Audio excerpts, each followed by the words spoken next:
Magandang gabi. Narito na mga balitang aming nakalap mula Luzon, Visayas at Mindanao. Ito ang Balitang Probinsya. Kami po ang inyong magiging tagapaghatid balita. Ako po si Angelica Galvez. At ako naman si Dan Villegas para sa detalye ng mga balita. Makakaapekto umano sa inflation rate ngayong Hunyo ang nangyaring pagsabog ng Mount Canlaon sa presyo ng mga bilihin. Ang ibang detalye sa report ni Catherine Landicho. Headline inflation sa Western Visayas noong Mayo bumili sa 4.3% mula sa 4.1% noong Abril at ang pagputok ng Mount Canlaon sa Negros Island ay inaasahang makakaapekto sa presyo ng mga bilihin sa buwan ng Hunyo. Ang Philippine Statistics Authority o PSA sa Western Visayas ay nagsabi na ang pagkain at non-alcoholic beverage na may 7% rate ay gumawa ng pinakamataas na kontribusyon sa May headline. Inflation sa 69% na sinundan ng restaurant at mga serbisyo sa tirahan na may 5.5% na pagbabahagi ng inflation sa 7.9%. At ang transport post ay 3.8% na rate na nag-aambag ng 7.7%.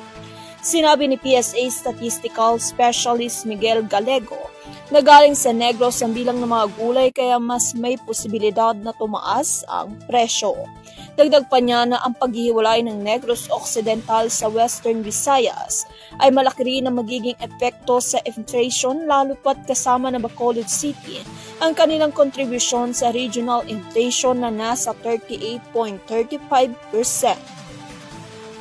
Sa mga lalawigan sa rehiyon, ang Negros Occidental ay nagtala ng may pinakamababang inflation sa 4.2%, habang ang Bacolod City ay mayroong 4.5%.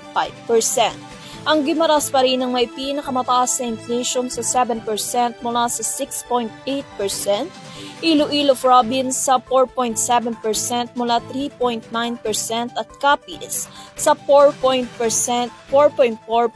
mula sa 3.9%. Ang Aklan at ang Antique ay may mabagal na inflation sa 4.5% mula sa 4.9% at 5.7% mula sa 6.7% ayon sa pagkakasunod. Ang Iloilo City naman ay may uptrend inflation rate na 4.7% mula sa 3.9%. Para sa EuroTV News, Catherine Landicho, sumasaludo sa bawat Pilipino. Pansamantalang itinigil ang cloud seeding operation sa Negros Occidental dahil sa banta ng lahar o mud flow sa bayan ng La Castellana dahil sa pagsabog ng Bulkang Canlaon. Para sa detalye ng balita, tunghayan sa report na ito. Ayon kay Governor Eugenio Jose Lacson, handa na silang simula ng cloud seeding para magdulot ng mas maraming ulan para sa mga nagtatanim.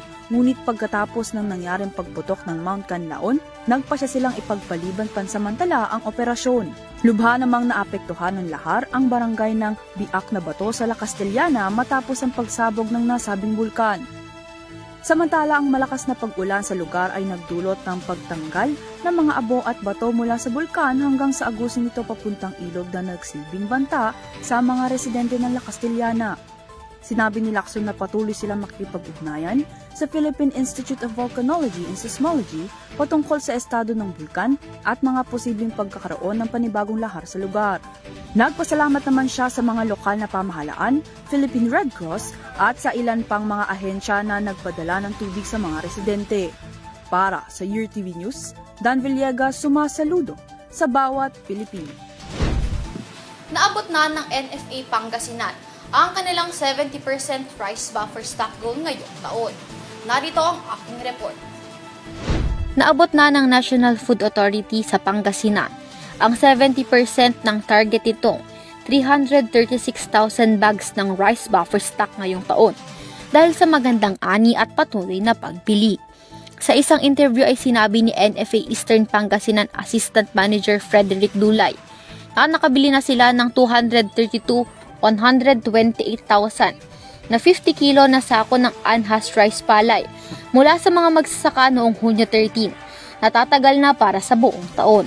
Sinabi rin nito na ang pabor na produksyon ng bigas ay may ugnay sa limitadong pag-ulan noong huling bahagi ng 2023 dulot ng El Nino.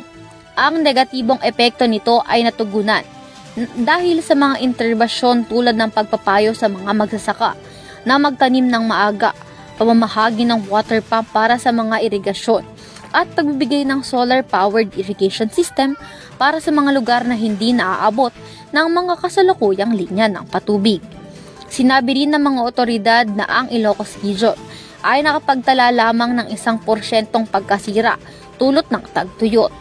Ang presyo ng pagbili ngayong taon ay kasama ang buffer stock incentive na dating hiwalay noong karaan.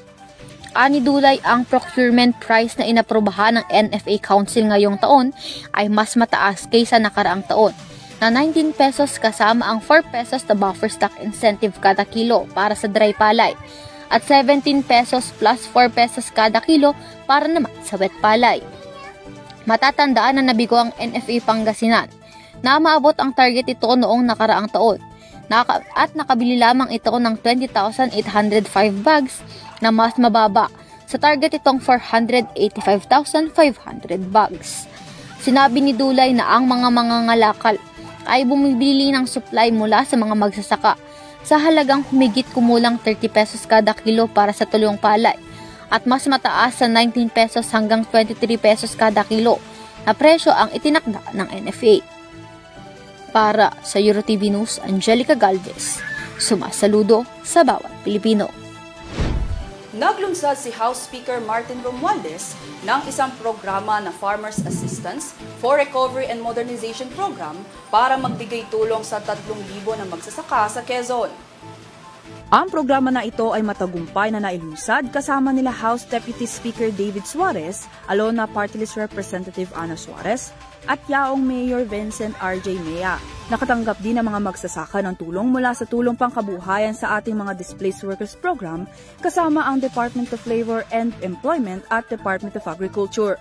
Samantala, nasa 8 college scholars naman na nakatanggap ng 5,000 stipend noong naglungsad ng programa. Para sa EuroTV News, Dan Villegas, sumasaludo sa bawat Pilipino. Naglabas ang Puerto Princesa City Police Office ng isang comparative report na nagsasabi na bumaba ang porsyento ng crime rate sa lungsod sa unang 5 buwan ng 2024 kumpara noong 2023. Sa inilabas sa data ng pulisya, kabuuang 40 insidente ang naitala ngayong taon na bumaba mula 58 sa parehong time frame noong nakaraang taon. Makikita rin sa data ang malaking pagbaba ng kaso sa panggagahasa na umabot sa bilang na 22 noong 2023 at bumaba ito sa bilang na 7 ngayong 2024. Bumaba rin ang bilang ng kaso ng physical injury mula 7 noong nakaraang taon at bumaba sa bilang na 3 ngayong taon. Ayon sa tagapagsalita ng PCPPO na si Captain Maria Victoria Ikin, na isang malaking ambag ang pagdadagdag ng mga police station sa pagbaba ng crime rate. 2 police community precincts ang inilagay sa Barangay San Miguel at Barangay San Jose, kasabay ng pagtatayo ng forward base sa Barangay Bakungat. Kasama sa Neighborhood Crime Watch ang mga group chat sa bawat purok kung saan ang mga residente ay pinaalalahanan ang pangunahing hakbang sa kaligtasan tulad ng pagsasara ng mga pinto at bintana. Gayunpaman, hindi lahat ng kaso ng krimen ay bumaba. Ang mga kaso ng pagnanakaw ay tumaas mula 14 hanggang 15, pagnanakaw mula 7 hanggang 9, at homicide mula 2 hanggang 3. Patay ang isang guro at 35 naman ang sugatan matapos tumagilid ang sinasakyang bus sa Purok Talus, Barangay Igmayaan, Don Salvador Benedicto, Negros Occidental. Narito ang detalye ng balita. Ayon kay Dr. Ana Pornan, head ng Bacolod City Disaster Risk Reduction and Management Office, lulan ng bus ang nasa 36 na pasahero kasama ng driver at isang helper nito. Kasama sa mga pasahero ang isang teacher ng Paglaong Village Elementary School na nagmula sa isang team building sa Sipaway Island sa San Carlos City na mangyari ang aksidente. Sabi sa ulat na walang umano ng preno ang sinasakyang bus nito habang papalapit sa pakurbang bahagi ng daan. 8 sa mga pasahero ang sugatan, 15 naman ang hindi gaano kritikal na lagay at 11 naman ang kritikal na sugatan sa aksidente. Kasalukuyan namang nasa Bacolod Adventist Medical Center ang 23 mga biktima, 8 sa Corazon Locsin Montelibano Memorial Regional Hospital at 3 naman sa hospital ng mismong lugar. Para sa URTV News, Dan Villegas sumasaludo sa bawat Pilipino. Patay ang isang bata at sugatan naman ang 2 pang kaanak nito matapos mabagsakan ng pader na binangga ng isang jeep sa Barangay Burol 1, Dasmariñas, Cavite nitong Miyerkules. Kinilala ang biktima na si Grace Sureta ng kanyang ina. Ayon sa Dasmariñas Police, nangyari ang insidente bandang alas 9 ng gabi sa parking lot ng isang supermarket. Ayon kay Lieutenant Colonel Julius Balano, hepe ng Dasmariñas City Police Station, paakyat umano ang jeep na may kargang saging na saba nang bigla na lang namatay ang makina nito at nawala ng preno kaya ito dumaustos pababa. Dahil dito ay bumangga ito sa bader at nahulog ang tipak nito sa kabahayan na nagdulot ng casualties. Ayon sa kwento ng ina ng bata na si Maralyn Esmabe, nakahiga ang kanyang anak sa may bandang pintuan. Makalipas ang ilang sandali nakarinig ito ng lagabog at buhos ng bato. Pagtingin ni Esmabe ay wala ng buhay ang kanyang anak, nadagan ng malaking tipak. Dinala sa ospital ang bata para sa paunang lunas sa kanyang minor injuries, habang ang kanyang ina naman ay hindi na nagpatingin. Dagdag ng ina ng biktima mula Batangas sa mga ito at dumayo lang sila ng Dasmariñas para magbakasyon. Dagdag niya ay nagpaabot na ng tulong pinansyal ang may-ari ng supermarket. Ayon sa pulisya, tumakas ang 38 anyos sa driver ng jeepney matapos ang insidente. Patuloy na tinutugis ng mga pulis ang driver at nakikipag-ugnayan ng otoridad sa pamilya ng driver. Natimbog naman ng Department of Agriculture at Bureau of Customs ang nasa milyon-milyong halaga ng smuggled frozen meat at iba pang agricultural products sa Cavite. Si Catherine Landicho para sa detalye ng balita. Nasamsam ng Department of Agriculture o DA ang 100 milyong pisong halaga ng smuggled frozen meat at agricultural products sa pamamagitan ng joint operation sa Bureau of Customs o BOC sa Kawit, Cavite. Sa isang panayam, sinabi ni DIG Assistant Secretary Arnel de Mesa na bukod sa kawalan ng sanitary at phytosanitary import clearances, hindi maayos na nakabalot ang mga nakumpiskang paninda. Kabilang sa mga nasamsam na produkto ang frozen na karne tulad ng pork belly, boneless pork at peking ducks, gayon din ang mga produktong pangisdaan tulad ng pompano, giant lapu-lapu, sangka para sa shabu-shabu o hotpot, at iba pang meatballs at iba pa. Chinese character din daw manong ginamit sa packaging ng mga nasamsam na produkto na maaaring nagmula sa China at Hong Kong ayon pa sa BOC. Ang mga smuggled na produkto na tumitimbang ng kabuuang 98,000 kilo ay tinago sa 10 cold storage facility. Sinabi rin ni De Mesa na ang mga pasilidad ay legal din dahil hindi ito nakarehistro sa NMIS.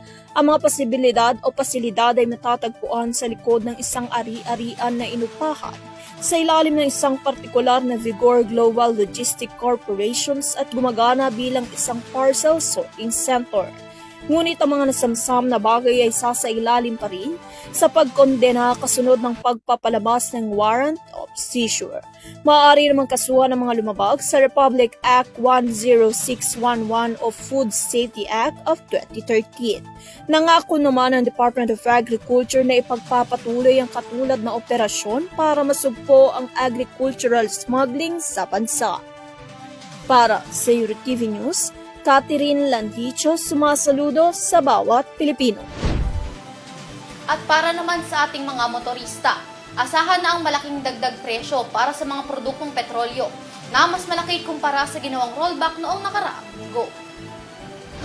Sinabi ni Department of Energy All Industry Management Bureau Director 3 Rodela Romero nitong Biyernes na aasahan ang pagtaas ng domestic pump prices ng mga produktong petrolyo sa Martes sa susunod na linggo dahil sa mga pag-unlad sa pandaigdigang merkado ng langis.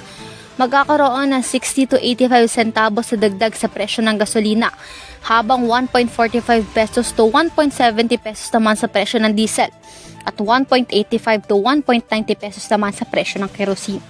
Matatanda na nagkaroon ng tapya sa presyo ng mga produktong petrolyo nitong nakaraang Martes na 60 centavos per liter sa gasolina, 1.20 pesos per liter sa diesel at 1.30 pesos per liter sa kerosene. Inaanunsyo ng mga kumpanya ng langis ang halaga ng oil price adjustment tuwing Lunes at ipinapatupad naman tuwing Martes. Nasabat ng Philippine Drug Enforcement Agency at Philippine National Police ang nasa 34.3 million pesos na halaga ng iligal na droga sa magkakaibang rehiyon sa Mindanao. Ang detalye ng balita sa aking report. Ang mga nakulimbat na iligal na droga ay mula sa mga operasyon na isinagawa ng mga otoridad sa Caraga, Davao at Socsargen sa isang compound ng Oregon Wood Industries Incorporation. Nasa 1,622 grams ng shabu na nagkakahalaga ng 11 million pesos at 348 grams ng marijuana na nagkakahalaga ng 41,780 pesos ang galing sa Caraga. 565.9 grams naman ng shabu na nagkakahalaga ng 3.8 million pesos at 16,072 grams ng marijuana naman ang nagkakahalaga ng 1.9 million pesos mula sa Socsargen. At nasa 2,000 gramo naman ng shabu na nagkakahalaga ng 13.7 million pesos at 31,178 grams ng marijuana na nagkakahalaga ng 3.7 million pesos sa rehiyon ng Davao. Samantala, naaresto naman ng mga pulisya ang isang suspect sa Caloocan City at nasamsam ang 6.8 million pesos na iligal na droga sa isang bypass operation. Kinilala ang suspect na isang aircon technician sa alias Francis. Nasa 1 kilo naman ng shabu ang nakumpiska ng mga otoridad. Makaharap naman ang suspect sa kasong paglabag sa RA 9165 o Comprehensive Dangerous Drugs Act of 2002. Para sa URTV News, Dan Villegas sumasaludo sa bawat Pilipino. At yan ang mga balitang aming nakahala mula Luzon, Visayas at Mindanao. Para sa iba pang impormasyon at balita, bisitahin lamang kami sa aming official website, eurotvph.com. Maaari niyo na rin mapanood ang balitang probinsya at ito pang programa ng URTV News sa Pinoy Extreme Channel. Muli ako po si Dan Villegas. At ako naman si Angelica Galvez. Para sa tapat at patas sa pagbabalita, ito ang Balitang Probinsya. Sumasaludo sa bawat Pilipino.